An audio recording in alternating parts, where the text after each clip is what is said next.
आपल्यासोबत शिवसेना उद्धव बाळासाहेब ठाकरे पक्षाच्या माजी महापौर किशोरी पेडणेकर आहेत। ताई, ज्या पद्धतीने निशिकांत दुबेने वादग्रस्त वक्तव्य केले, मराठी माणसांना पटक पटक के मारेंगे म्हटले। कसं आहे, झारखंड हा आहे ना, ह्या देशाच्या ह्याच्यावर मुंबईच्या अंगठ्या एवढा पण नाही, आणि तो भाजपाचा आमदार आहे। भाजपाची हा अजेंडा आहे का? झारखंडवरनं कोणतरी बोलणार तर इथे जे भाजपाचे मराठीचे आम्ही खूप खंदे समर्थक आहोत, ते आता काय करतात ते बघूया ना। प्रत्येक वेळेला काय तलवारी आम्हीच द्यायच्या का? आम्हीच जिभेच्या तलवारी चालवायच्या का? आम्हाला बघू दे ना सरकार काय करतंय आता। कारण ज्या सरकारने छाती ठोक सांगितलंय अदर भाषिकांवर अन्याय चालणार नाही, आमची मराठीचा स्वाभिमान आहे, तर आम्हाला जरा तो स्वाभिमान बघू दे ना, आणि मग आम्ही ठरवू ना। कारण आज केडिया जेव्हा पहिला आला तेव्हाच मी सांगितलं, हा किडा मकोडा हा एक नाही, दुसरा पकोडा पण येणार, तशा आता येत आहे, बघू जरा।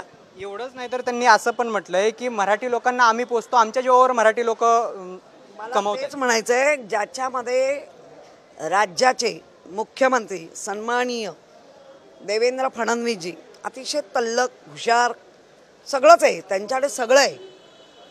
महाराष्ट्रात जन्म झालाय, त्यांच्या पिढ्यानपिढ्या ह्या महाराष्ट्रात जन्मल्या, पिढ्यानपिढ्या टॅक्स भरले असतील, पिढ्यानपिढ्या इथे अन्न पिकवलंय, पिढ्यानपिढ्या अन्न खाल्लंय, त्याचप्रमाणे आशिष शेलार इथे जन्मले आहेत।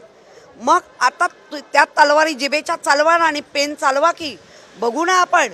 दरवेळेला उकसवायचं, मग तो मनसैनिक असेल, शिवसैनिक, तर आम्ही तर ठेके घेतलेच आहे, आम्ही बघणारच आहोत। पण तुम्ही कायद्याच्या भाषा करता, तर आता आम्हाला कायदा पण बघायचा, तुम्ही काय करताय। तुम्ही मागणी काय कराल या सगळ्या संदर्भात? मागणी काय करायला पाहिजे? ठेचला पाहिजे त्याला, जाऊन कायद्याने ठेचला पाहिजे, हीच मागणी करू। नक्कीच निशिकांत दुबेंनी जे वादग्रस्त वक्तव्य केले त्यामुळे त्यांना कायद्याने ठेचलं पाहिजे, असं मत माजी महापौर किशोरी पेडणेकर यांनी व्यक्त केलं। कॅमेरा पर्सन विक्रमसह भरत मोहोळकर, साम टीव्ही न्यूज, मुंबई। आता isakal.com आहे देशातील नंबर 1 ची मराठी न्यूज वेबसाईट। प्रत्येक अपडेटसाठी isakal.com ला नक्की भेट द्या।